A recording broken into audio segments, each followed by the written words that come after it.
जीव मोह में अपने जीवन को नष्ट करता रहता है।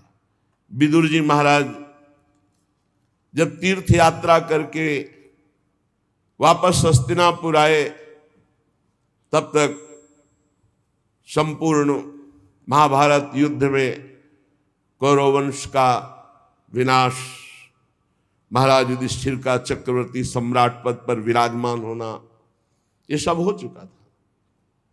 महाराज युधिष्ठिर एकांत में विचार करने लगे, क्या समय आ रहा है, सब नष्ट होता जा रहा है, ये लोगों का स्वभाव कैसे बदल रहा है।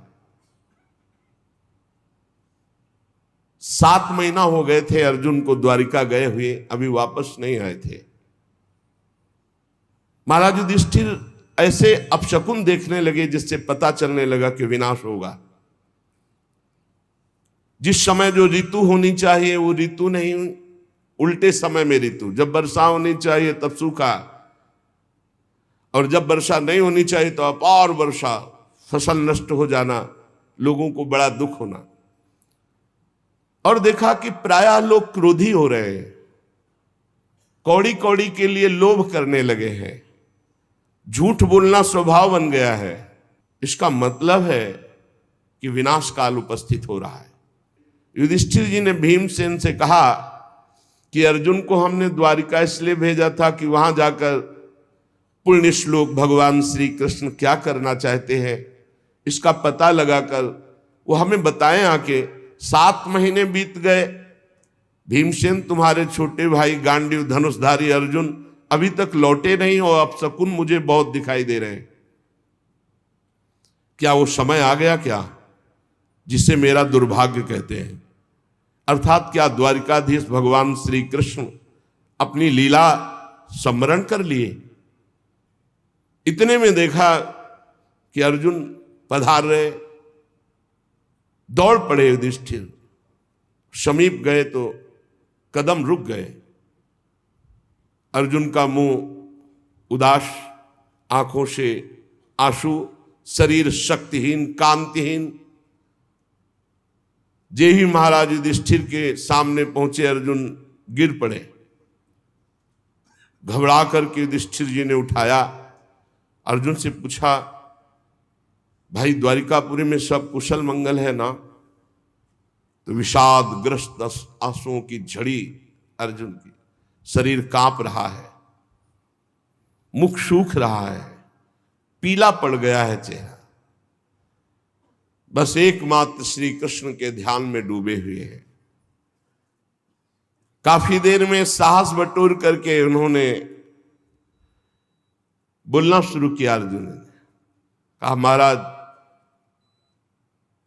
मेरी आंखों से वो ओझल हो चुके हैं जो हमारे प्राण, हमारे जीवन, हमारे सखा, जो प्रेमवश रथ हाँकना, टहलना, दूत बनना, मित्रता का, अभिन्न हृदयता का व्यवहार करना, महाराज मैं लुट गया।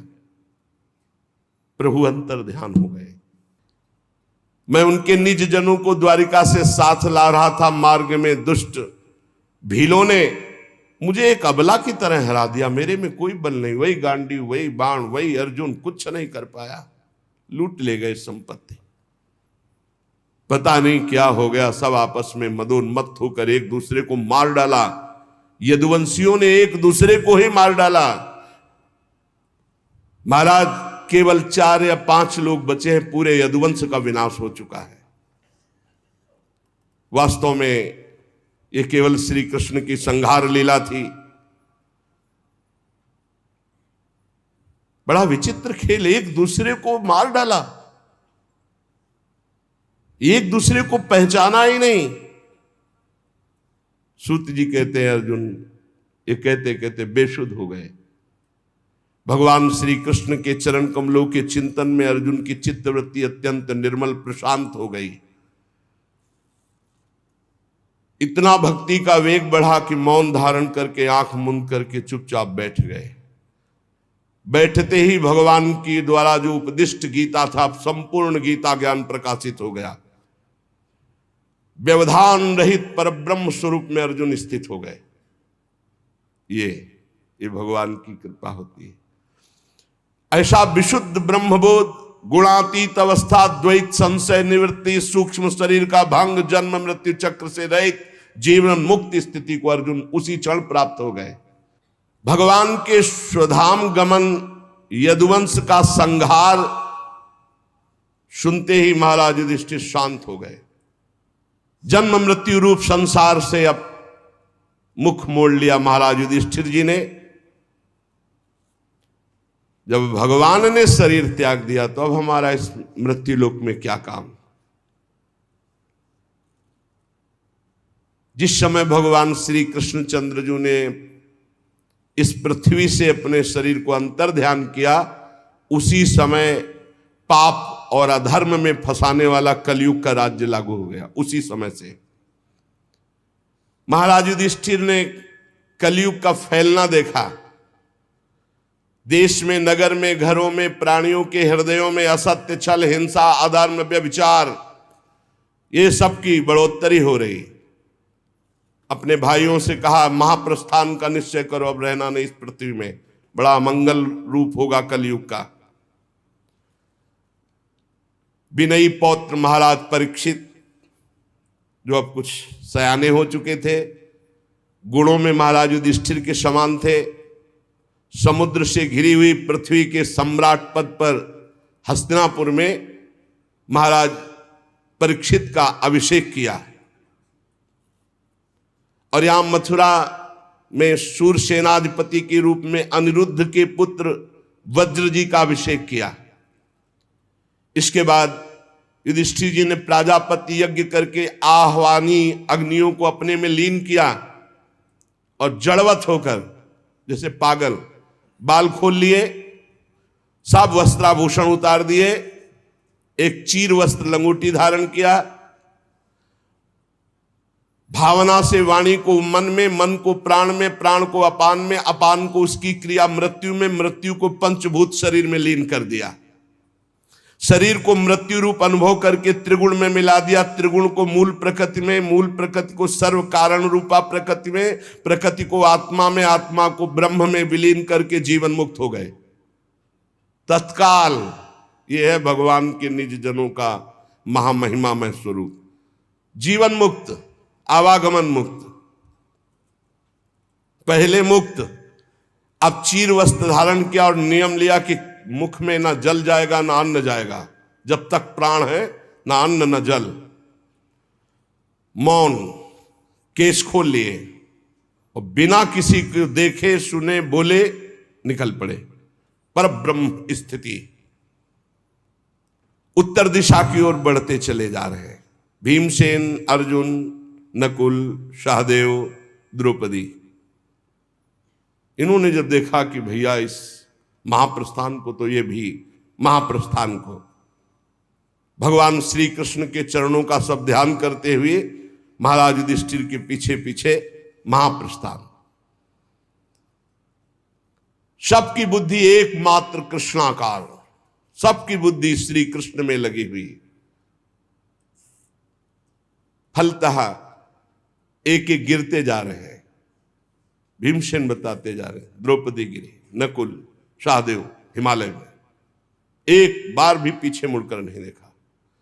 अर्जुन गिरे, भीमसेन में अकेले महाराज, सीधे विमान आया था महाराज युधिष्ठिर जी के लिए, और ये शरीर छोड़कर दिव्य लोक को पहले ही प्राप्त हो गए।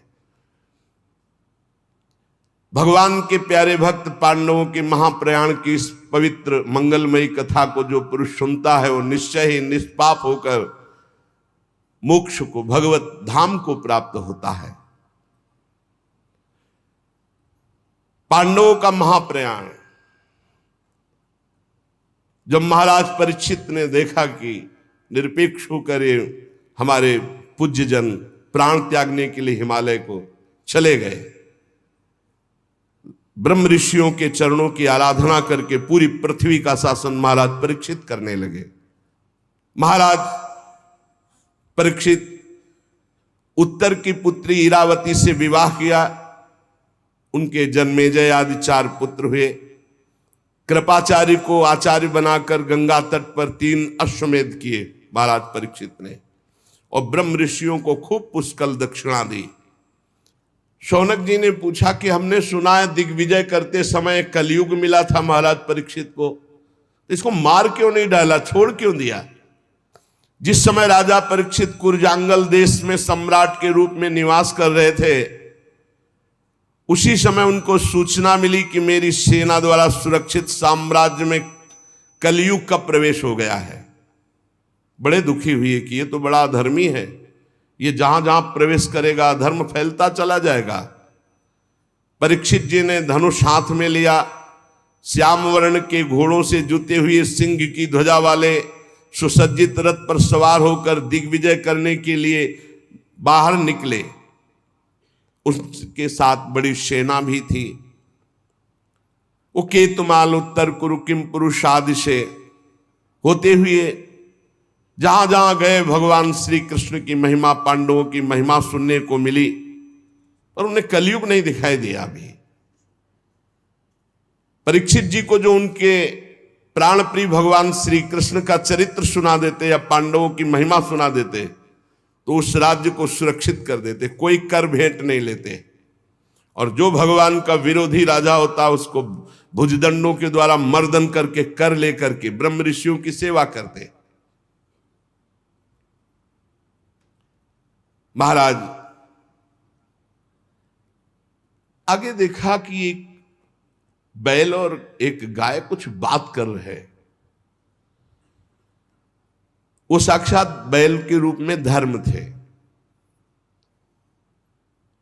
और गाय के रूप में पृथ्वी थी। महाराज परीक्षित ने दूर से देखा, धर्म ने जो बैल के रूप में थे पृथ्वी से कहा, कल्याणी तुम कुशल से तो हो ना, तुम्हारा मुख श्रीहीन हो रहा है, हमें लगता है कोई भारी दुख है तुम्हें, तुम किस लिए चिंता कर रहे हो? कहीं मेरे 3 पैर टूट गए हैं उसके लिए तो तुम चिंता नहीं कर रहे हो? संभव है तुम इसलिए चिंता कर रही हो कि दुष्ट कलयुग अब तुम्हारे ऊपर अधर्म आचरण करेगा। हो सकता है तुम इसलिए चिंता कर रही हो कि अब आज क्या जो समाज आगे आएगा कलयुगी, वो खान पान वस्त्र स्नान स्त्री सहवास में शास्त्रीय नियमों का पालन नहीं करेगा, मनमानी आचरण करेगा, मनमानी व्यभिचार करेगा, मनमानी खाए पिएगा, वो आसुरी भाव को प्राप्त हो जाएगा, राक्षसी स्वभाव को। कहीं तुम भगवान श्री कृष्ण के अंतर्ध्यान हो जाने के कारण तो नहीं दुखी हो? तुम क्यों दुखी हो? पृथ्वी ने कहा,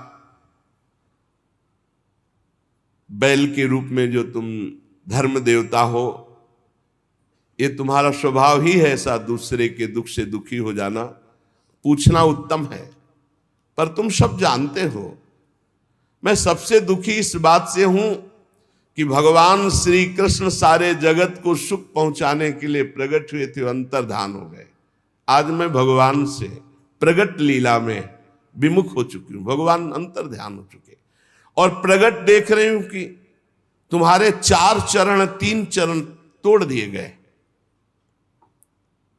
तुम में समस्त सद्गुण वास करते हैं धर्म, तुम्हारी दुर्दशा कर दी इस कलयुग ने, मुझे बड़ा शोक हो रहा है।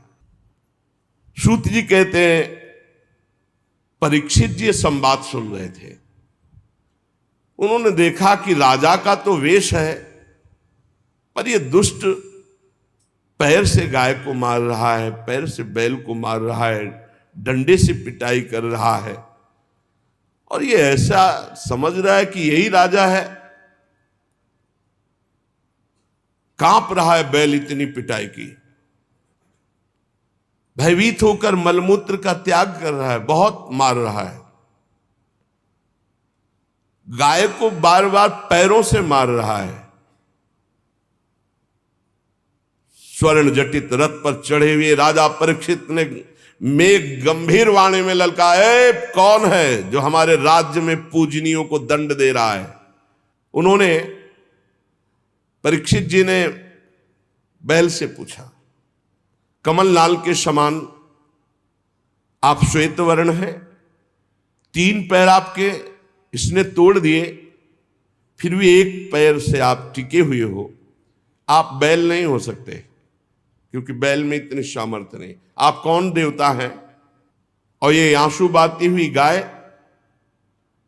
ये क्यों शोक कर रही?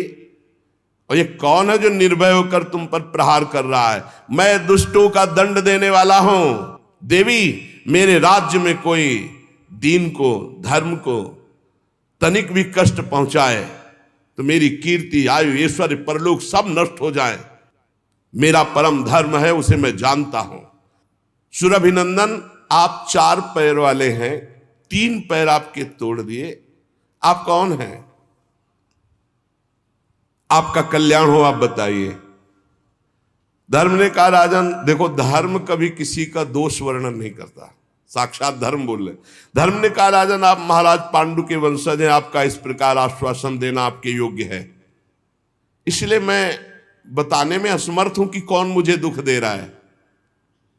आप अपनी बुद्धि से निर्णय कर लीजिए कि मुझे कौन दुख दे रहा है। ये बात सुनकर के बहुत प्रसन्न हुए परीक्षित और समझ गए। परीक्षित ने कहा, मैं जान गया तुम बैल नहीं हो, तुम साक्षात धर्म हो, क्योंकि धर्म कभी किसी को दोषी नहीं ठहराता। ये राजा का स्वांग बना करके धर्मद्रोही पापी कलयुग है, मैं इसे अभी मारता हूं। कलयुग ने देखा कि प्रत्यंचा चढ़ा ली और बाण संधान कर लिया, तो तुरंत उसने मुकुट उतारा और दौड़ करके चरणों में गिरे। महाराज मैं आपका शरणागत हूं, मेरी रक्षा करो। महाराज परीक्षित के चरणों में मुकुट रख दिया कलयुग ने। तो हंसते हुए कहा, जब तो हाथ जोड़ करके महाराज युधिष्ठिर के वंश में उत्पन्न हुए किसी वीर की शरण में आ गया तो तुझे मारूंगा तो नहीं, पर तू अधर्म का आचरण कराने वाला मेरे राज्य में नहीं रह सकता। देखा कि अब मैं कहां जाऊंगा, जहां जाऊंगा तहां इनका राज्य है, मुझे मारेंगे, तो इनको फंसाऊं पहले। मैं आपका शरणागत हूं, मारोगे हुए नहीं और पूरे राज्य में रहने दोगे नहीं, तो कुछ तो जगह बता दो, मैं जहां देखता हूं आप धनुष बाण संधान किए हुए दिखाई दे रहे हो। बड़े प्रसन्न हुए परीक्षित जी, और वो यही चाहता था किसी तरह इनका क्रोध शांत हो और मैं इनको फंसा पाऊं। परीक्षित ने 5 स्थान दिए: जुआ खेलना, शराब पीना, परस्त्री गमन करना, हिंसा, मांस खाना और रजोगुण चोरी करना, छल कपट, किसी भी तरह से धन का अपहरण करना। कलयुग 5 स्थान का वास स्वीकार करके बड़ी सावधानी से देखने लगा कि किसमें झूठ है, किसमें अहंकार है, किसमें काम है, किसमें वैर है, किसमें रजोगुण है। कौन शराब पीता है, कौन परस्त्री गमन की भावना रखता है, कौन मांस खाता है, कौन जो मिले बस। और चोरी तो बढ़ना शुरू हो गया, बुद्धि भ्रष्ट कर दी। राजा परीक्षित ने अपने पुण्य बल से धर्म के 3 चरण जोड़ दिए: तपस्या, पवित्रता और दया, और चौथा तो सत्य था ही। आश्वासन दिया, जब तक हमारा राज्य है तब तक आप सुरक्षित रहेंगे। अभिमन्यु नंदन राजा परीक्षित बड़े प्रभावशाली। श्रुत जी कहते हैं, अद्भुत कर्मा भगवान श्री कृष्ण की कृपा से राजा परीक्षित अपनी माता की कोख में अश्वस्थामा के ब्रह्मास्त्र से भगवान की कृपा से नहीं जले, भगवान का दर्शन पाया। लेकिन एक घटना घट गई कि एक छोटे ब्रह्म ऋषि बालक के शाप ने उनको भस्म कर दिया। एक दिन की बात है कि राजा परीक्षित धनुष लेकर वन में शिकार खेलने के लिए निकले। महाराज शिकार खेलने में बहुत आज पीड़ा को प्राप्त हुई, भूख, प्यास, थकान, पता नहीं क्यों अभी तक नहीं हुआ था, क्योंकि कलयुग ने विचार किया कि इन्हीं के ऊपर सवार हो। हमने संतों से सुना कि जब जरासंध का वध हुआ तो उसका जो मुकुट था वो भीमसेन ले आए थे। तो आज पता नहीं क्या महाराज परीक्षित के, संतों से सुना है हमने, महाराज परीक्षित ने वही मुकुट धारण किया, जो ही धारण किया सो कलयुग उसमें विराजमान हो गया। एक ऋषि के आश्रम में निकल चले गए, रोक दिया सबको, ऋषि के आश्रम में गए, देखा वहां शांत भाव, शरीर देह भाव से ऊपर उठे हुए समाधि में स्थित महापुरुष।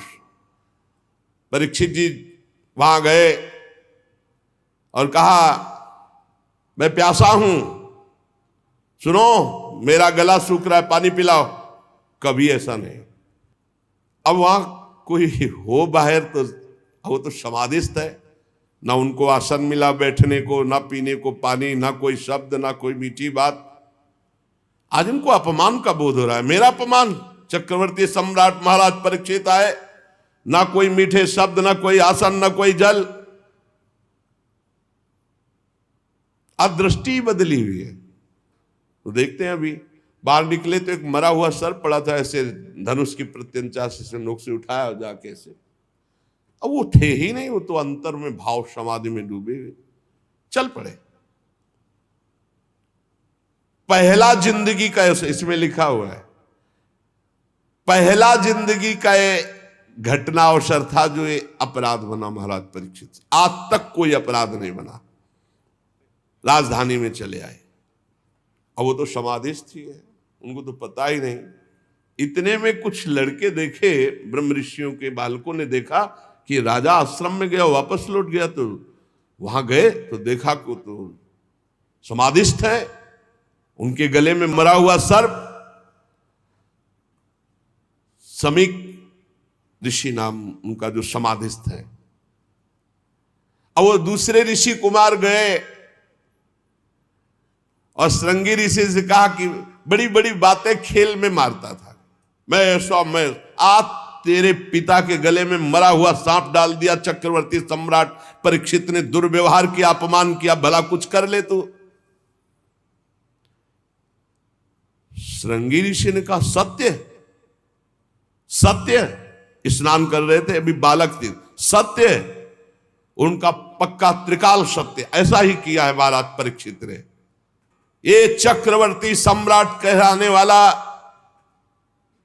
ये उच्छिष्ट भोजी कौआ इतना संड मुसंड हो गया कि हम ब्रह्म ऋषियों की मर्यादा को भंग कर रहा है।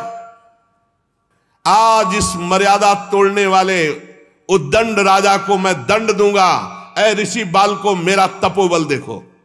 छोटे बालक है श्रृंगी ऋषि।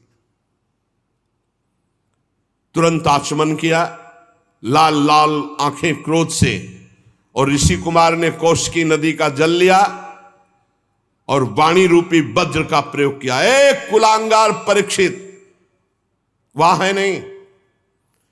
मेरे पिता कभी अपमान के योग्य नहीं। समीक ऋषि जो समाधि अवस्था को प्राप्त है, तूने उनका अपमान किया और समझता है कि तुझे कोई दंड नहीं दे सकता।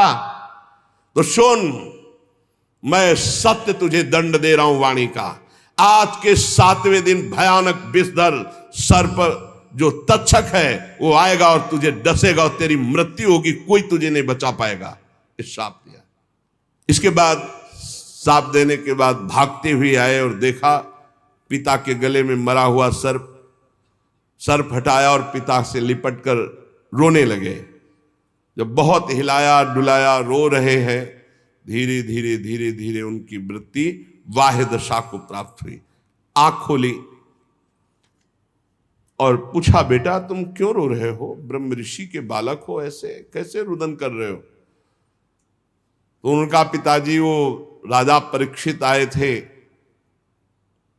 वो तो बड़े कड़वे शब्दों में बोल रहे हैं, और उसने आपका अपमान करते हुए मरा हुआ सर्प आपके गले में डाला,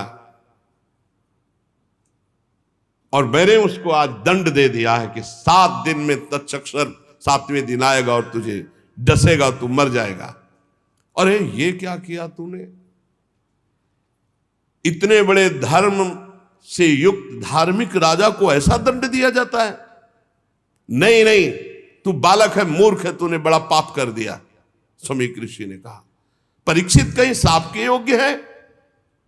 पर खेद है कि तेरे वचन मिथ्या नहीं किए जा सकते।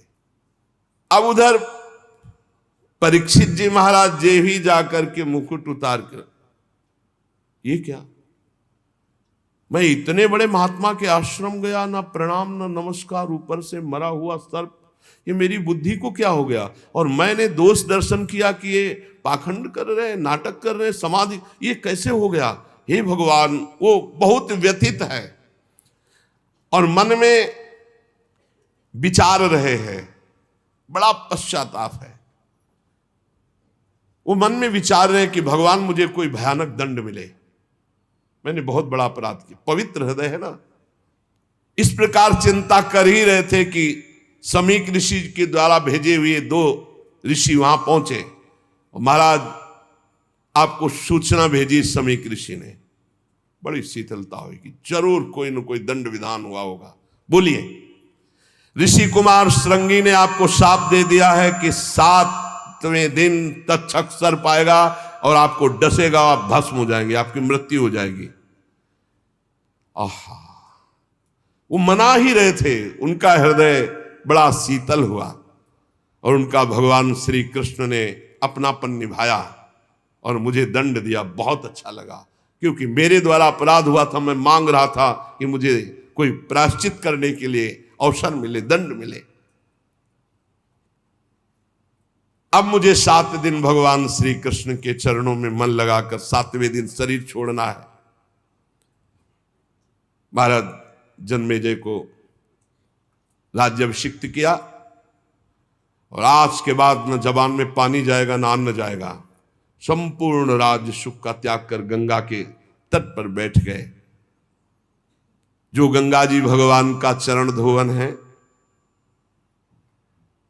लोकपालों सहित समस्त लोकों को पावन करती हुई गंगा जी, उन्हीं के समीप जाकर मरणासन व्रत लिया। ना गंगा का किनारा छोड़ेंगे, ना एक बूंद जल पाएंगे, ना एक टुकड़ा अन्न पाएंगे। पूरा राज्य का मोह, परिवार का मोह, शरीर का मोह त्याग दिया। जो ही बड़े बड़े ब्रह्म ऋषियों में चर्चा फैली कि परीक्षित जी को ऐसा साप, और परीक्षित जी अनशन आमरण व्रत लेकर गंगा तट पर बैठ गए हैं, तो बड़े बड़े ऋषि मुनि वहां आने लगे। देखो ये भगवान की कृपा, पात्र पर कैसी कृपा होती है। परीक्षित जी सबकी पूजा करते हैं, सबके चरणों में सिर रखकर वंदना करते हैं। जब सब बैठ गए, महाराज परीक्षित परम धीरवान दृढ़ निश्चय करके गंगा जी के तट पर पूर्वाग्र को शाक करके उत्तर मुख होकर बैठ गए। महाराज आमरण अनशन का निश्चय करके बैठे। अब हम भी तब तक यहीं रहेंगे जब तक आपका परम धाम गमन नहीं होगा। ऋषियों ने कहा जब तक आप भगवत धाम नहीं जाएंगे, हम सब ऋषि यहीं बैठे रहेंगे 7 दिन 7 रात। ऋषियों के वचन सुनकर राजा परीक्षित ने उन फिर मुनियों का अभिनंदन किया।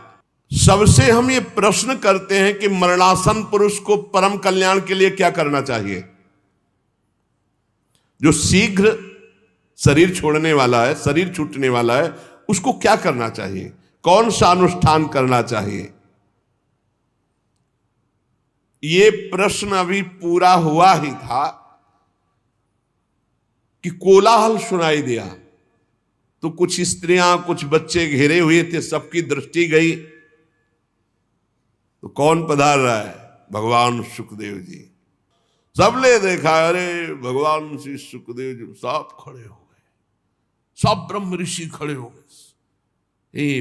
पराशर जी भी हैं, व्यास जी भी हैं, वशिष्ठ जी, बाप बाबा पर बाबा सब खड़े हो गए। क्योंकि ऐसी स्थिति, गर्भ से ही परम त्यागी श्री कृष्ण अनुरागी ब्रह्मबोध संपन्न राजा परीक्षित एकदम आनंद मगन हो गए कि श्रृंगी ऋषि का साप क्या हुआ। वरदान से भी बढ़कर इतने बड़े बड़े महापुरुषों का साक्षात्कार।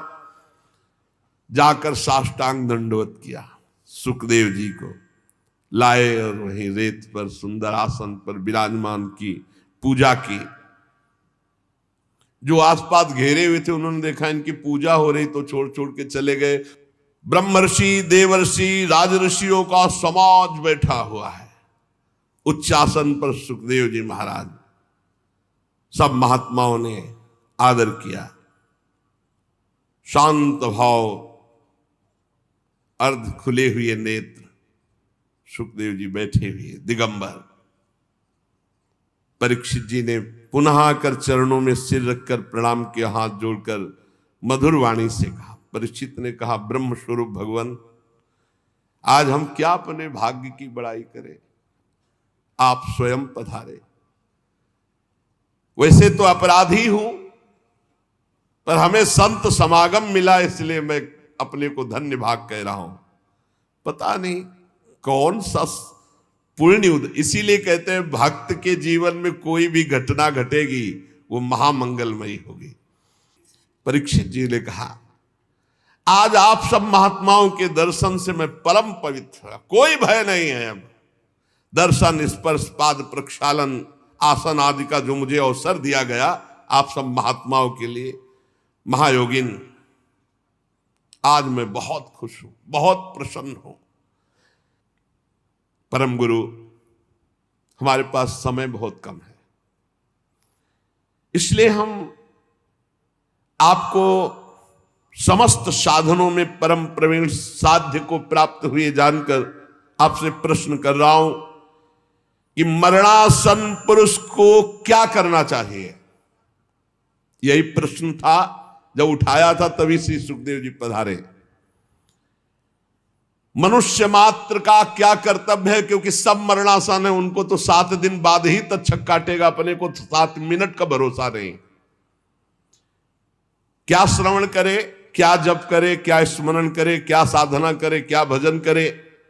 भगवत स्वरूप मुनिवर, आपका दर्शन अत्यंत दुर्लभ है और वो मुझे सुलभ हो गया, तो अब मैं इस प्रश्न का उत्तर चाहता हूं कि मरणासन पुरुष को क्या करना चाहिए, क्या श्रवण करना चाहिए, क्या जप करना चाहिए, क्या स्मरण करना चाहिए, उसको क्या करना चाहिए। अब इसका उत्तर भगवान श्री सुखदेव जी ने जो शेष चर्चा आ गई। श्री राधा वल्लभ लाल की जय।